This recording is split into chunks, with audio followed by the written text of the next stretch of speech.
Cooper took his daughter to a concert, smiling like a dad walking into a trap. It was a show for the star Black Beauty, but he noticed cops swarming the entrance. At first, he brushed it off and walked her inside to watch the show. But he got uneasy and told her he was hitting the bathroom. In there, he checked a hidden camera on someone he'd locked up.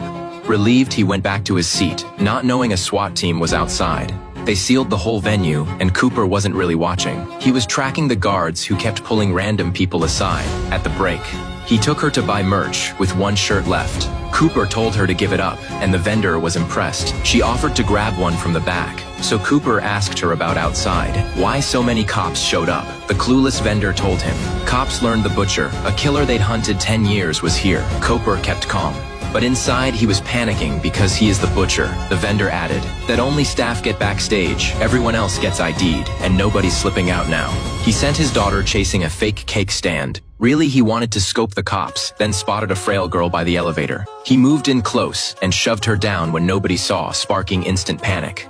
It drew the cops, so he tried heading outside. But the exit was packed with cops, so he ditched that plan. Faking calm, he sat back down with her as screams filled the arena. His mind was racing for an escape when a hatch in the floor suddenly opened. A guest performer rose up, and Cooper eyed the open passage. He wanted to slip backstage that way to dodge the cops, so he asked if she wanted to head backstage and see what Black Beauty does between sets. She shot it down, saying he was acting strange. To keep her from suspecting him, he backed off, still rattled. He sent her for the merch shirt. They missed. At the booth, the vendor said it was still in back. He followed her into the storeroom, and while moving boxes, swiped her staff badge. He casually got the cop's code word out of her too, then used her badge to open another passage door.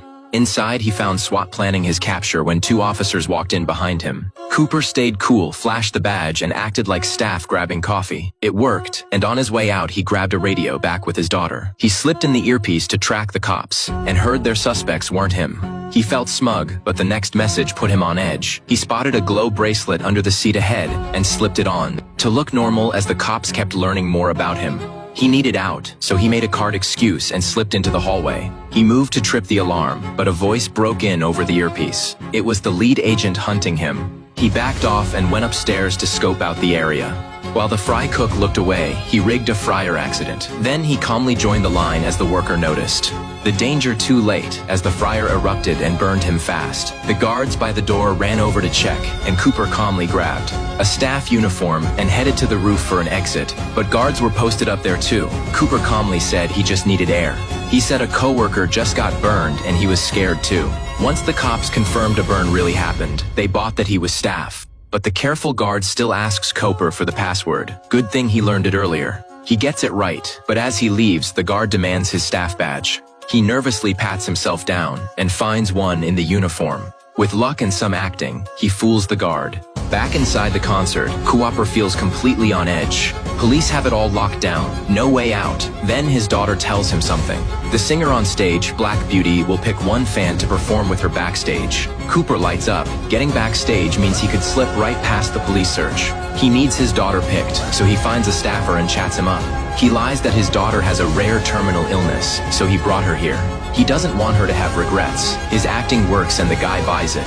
Back in his seat, Cooper watches the guards close in and panics. Suddenly, that same staffer comes back and tells Cooper his daughter got lucky. She has been picked by her idol Black Beauty as tonight's lucky fan. She is thrilled. The staffer leads Cooper around the police search and straight backstage. Then he watches his daughter perform on stage. Then Kubi spots a girl backstage who looks sick, and he knows this is his chance. When his daughter returns, the girl collapses. He catches her and heads into the medical room. He just misses the officer hunting him and slips away. The medics praise him for helping, and Cooper tells the staffer something. He asks if he can leave through the back door later since his car's there. Because he just helped, the staffer agrees right away. Cooper and his daughter wait backstage for a photo with Black Beauty. But right then, a voice hits the radio. The boss says, catch the butcher in 20 minutes. Cooper has to speed up his escape. When the staffer tells him to use this exit, Cooper freezes. With all those cops at the door, even careful, he could still slip up, so he goes back to the singer.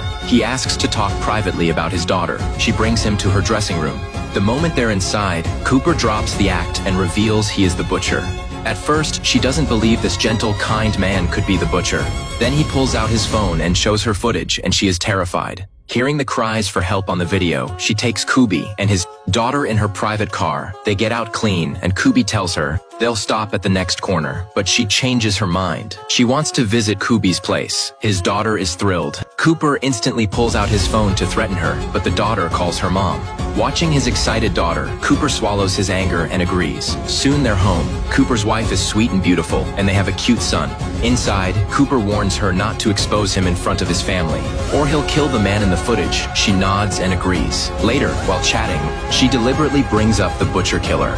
This worries Cooper that she'll give him away, so he wants her gone. But she is set on saving the man Kubi has locked up, so she stays. She even wants to play their piano. The daughter lights up. He can't refuse. He films on his phone, really to remind her about the captive man. She ignores him. After playing, she asks for a photo, but the girl's phone is missing. She grabs Cooper's phone, hides in the bathroom, and opens the feed. She uses voice to ask the captive where he is held, but he doesn't know. He only recalls being pulled from a car, dimly seeing a worn stone lion and a blue door. With that clue, she immediately goes live on TikTok. The star begs fans for help online, and her fame means they quickly find the spot. She tells fans to call the police fast. She also sends her assistant an SOS signal. Outside, Cooper argues with his wife, finally grabs the key and opens the door. The star doesn't fight. She knows escape is hopeless, so Cooper drags her to the garage. He is exposed, so his only move is killing her. The garage door slowly opens. His wife and daughter block the way, eyes begging Cooper not to do anything stupid. Cooper's split personality leaves him frozen, and the star slips away. Cornered, he says goodbye to his family. Soon, a swarm of cops arrives and surrounds the house completely. After moving his family to safety, cops move to arrest Cooper. Through the glass they see Cooper's cleaning the kitchen with no weapon, so they breach the door. Once they're inside, Cooper escaped through a pre-dug tunnel, and the star's car is gone too. When the car stops, a cop cuffs the star, but he is actually Cooper. Cooper knocked out the guard and driver, and now he is taking her to a secret hideout. The star's car is so flashy that fans quickly recognize it as hers. Fans stop the car for a photo, and the star sees her chance. Pushing through the pain, she cracks the window open. Cooper notices and regrets getting careless.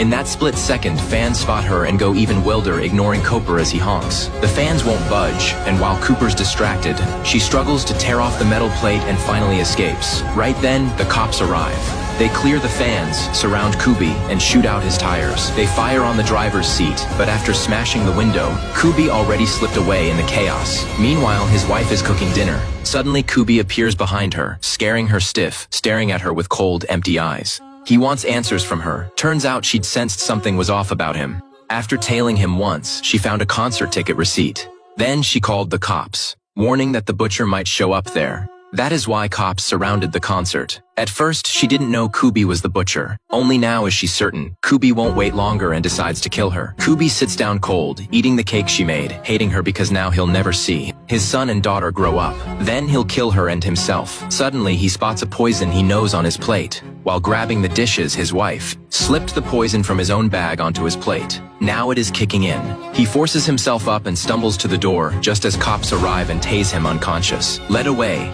Kubi sees a bike on the ground and bends to lift it. Just then, his daughter returns for a final goodbye, and they hold each other tight. Kubi is loaded into the squad car, seething. Then Kubi slides a wire from his sleeve. Turns out, while lifting that bike earlier, he snagged a wire off the tire while cops weren't looking, then expertly bends it. With a few twists, the cuffs pop open, and a manic grin spreads across his face. He is ready to keep playing his twisted killing game.